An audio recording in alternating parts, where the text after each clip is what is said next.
নমস্কাৰ, কি খবৰ আপোনালোকৰ? আজি আকৌ আহিলোঁ আপোনালোকৰ মাজত এটা নিউ ৰেচিপি লৈ।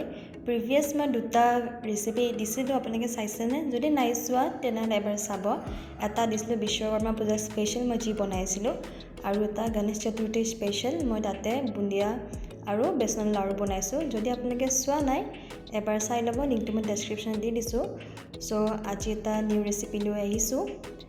থাম্বনেইল চাইটো গম পাইছে ৰেচিপিটো কি হয় আজি। চ' বলক এতিয়া আমি আৰম্ভ কৰোঁ। বেঙেনা আৰু কণী পিটিকা বনাবৰ কাৰণে মই ফাৰ্ষ্টত গেছত দুটা বেঙেনা পুৰি ল'ম। আপুনি যিমান ডাঙৰ বেঙেনা ল'ব সিমানে ভাল। লোকেল বেঙেনা হ'লেতো আৰুৱে ভাল, টেষ্টটো বহুত ধুনীয়া আহিব। আৰু মই দুটা বেঙেনা লৈছোঁ। আপুনি যদি বেছিকৈ বনাম ভাবিছে তেনেহ'লে তিনিটাও ল'ব পাৰে। যিহেতু বেঙেনাখিনি গেছত বহাই থৈছোঁ, এতিয়া মই পিঁয়াজৰ বাকলিখিনি ওলাই ল'ম। পিঁয়াজ মই তিনিটা লৈছোঁ। যদি আপুনি বেছি বা কমকৈ দিব বিচাৰিছে তেনেহ'লে দিব পাৰে। আৰু মই আগতো এটা বেঙেনা পিটিকাৰ ৰেচিপি দিছোঁ। যদি আপোনালোকে চোৱা নাই তেনেহ'লে লিংকটো মই ডেছক্ৰিপশ্যনত প্ৰভাইড কৰি দিছোঁ, আপোনালোকে তাতে গৈ চাব পাৰে। এইটো এটা ডিফাৰেণ্ট হয়, এইটো বেঙেনা পিটিকাই হয়, বেঙেনা আৰু কণী ইয়াতে এড কৰিছোঁ। বাট সেইটো একেবাৰে চিম্পল বেঙেনা পিটিকা। যদি চোৱা নাই আপোনালোকে এবাৰ চাব। আৰু যিহেতু পিঁয়াজৰ বাকলি গুচাই মই পানীত ভিজাই থৈছোঁ, চ' মই এতিয়া জলকীয়াখিনি কাটি ল'ম। জলকীয়া বেছি নিদিলেও হয়, যদি বেছি জ্বলা খাব বিচাৰিছে তেনেহ'লে দিব পাৰে। মই বেছি নিদিওঁ, দুটা বা তিনিটাই দিম। জলকীয়াখিনি কাটা হোৱাৰ পিছত মই পিঁয়াজখিনি সৰু সৰুকৈ কাটি ল'ম।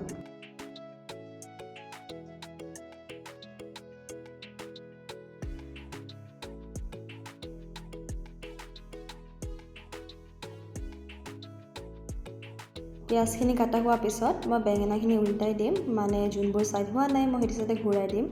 যদি একেৰাহে বহাই থৈ দিওঁ তেতিয়াহ'লে বেছিকৈ পুৰি যাব, ক'লা পৰি যাব, খাবলৈ টেষ্টটো নহ'ব। সেইকাৰণে যোনবোৰ ছাইড হোৱা নাই সেইটো ছাইড মাজে মাজে আপোনালোকে উল্টাই দিব। এয়া চাওঁতে চাওঁতে বেঙেনাকেইটা ধুনীয়াকৈ পুৰা হৈ গৈছে। চ' বেঙেনাকেইটা পুৰাৰ আগত আপোনালোকে অলপ মিঠাতেল সানি ল'ব পাৰে। মই দেখাব পাহৰি গৈছোঁ, যোনটো প্ৰিভিয়াছ ভিডিঅ' মই দিছিলোঁ তাতে মই দিছোঁ। আপোনালোকে যদি চাব বিচাৰিছে ভালকৈ কি কেনেকৈ পুৰে তো আপোনালোকে এবাৰ চাব পাৰে তাতে গৈ পেলাই। ইয়াত যিহেতু গোটেইখিনি পুৰা হৈ গৈছে ধুনীয়াকৈ, এতিয়া মই কাঁহী এটাত ওলাই দিম। কাঁহী এখনত ওলাই লৈ মই বেঙেনাকেইটা ঠাণ্ডা হ'বলৈ দিম। ঠাণ্ডা হৈ যোৱাৰ পিছত মই বাকলিখিনি ধুনীয়াকৈ ওলাই ল'ম। যিহেতু বেঙেনাখিনি ঠাণ্ডা হৈছে, এতিয়া মই বাকলিখিনি ওলাই ল'ম। আৰু বাকলিখিনি ওলোৱাৰ সময়ত মই এনেকুৱাকৈ অলপ পানী ইউজ কৰোঁ।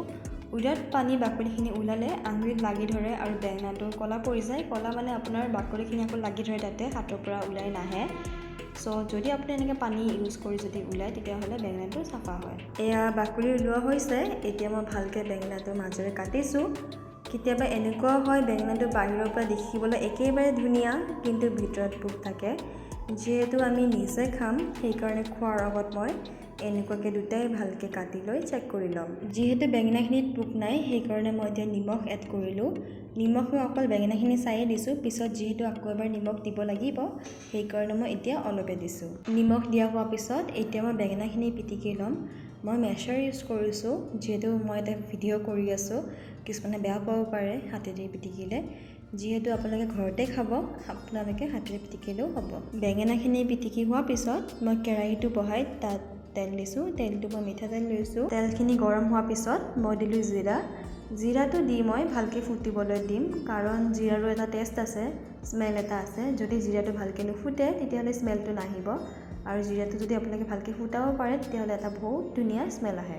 জিৰাখিনি ফুটি যোৱাৰ পিছত মই কাটি থোৱা পিঁয়াজ আৰু লগতে কাটি থোৱা জলকীয়াখিনি দি ভালকৈ ভাজি ল'ম। এণ্ড ইয়াতে কিন্তু মই নিমখ একেবাৰে এড কৰা নাই, চ' আপোনালোকে এড নকৰিব, জাষ্ট চিম্পলি ভাজিলে হ'ব।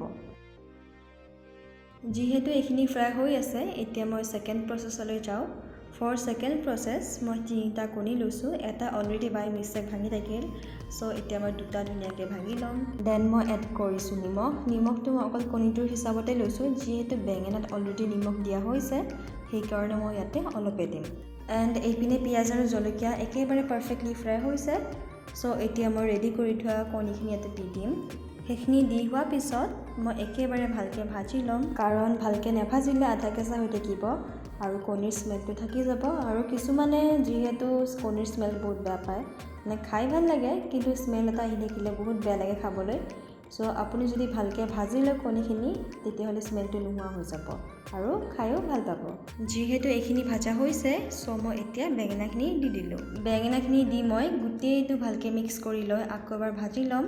যেতিয়ালৈ স্মেলটো কমপ্লিটলি গুচি নাযায় আৰু বেঙেনাখিনি ভাজা হৈ নাযায় তেতিয়ালৈকে মই ভালকৈ ভাজি ল'ম। এণ্ড ফাইনেলি এয়া বেঙেনা আৰু কণী পিটিকা একেবাৰে ৰেডি হৈ গৈছে ধুনীয়াকৈ খাবলৈ।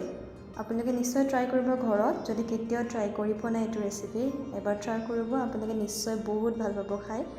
যোনটো চিম্পলি বেঙেনা পিটিকা সেইটোতো চবেই খায়, ভালো লাগে খাই পেলাই, গৰম ভাতৰ লগত বহুত টেষ্টি হয়। কিন্তু এইটো এবাৰ ট্ৰাই কৰিব, আপোনালোকে বহুত ভাল পাব খাই। আৰু ট্ৰাই কৰি মোক জনাব কমেণ্টত কেনেকৈ পাইছে। এণ্ড মোৰ ভিডিঅ'ছ যদি আপোনালোকে চাই ভাল পাইছে তেনেহ'লে প্লিজ লাইক, শ্বেয়াৰ আৰু ছাবস্ক্ৰাইব কৰি দিব, লগতে মোৰ ইনষ্টাগ্ৰাম একাউণ্টটো ফ'ল' কৰি দিব। Thank U.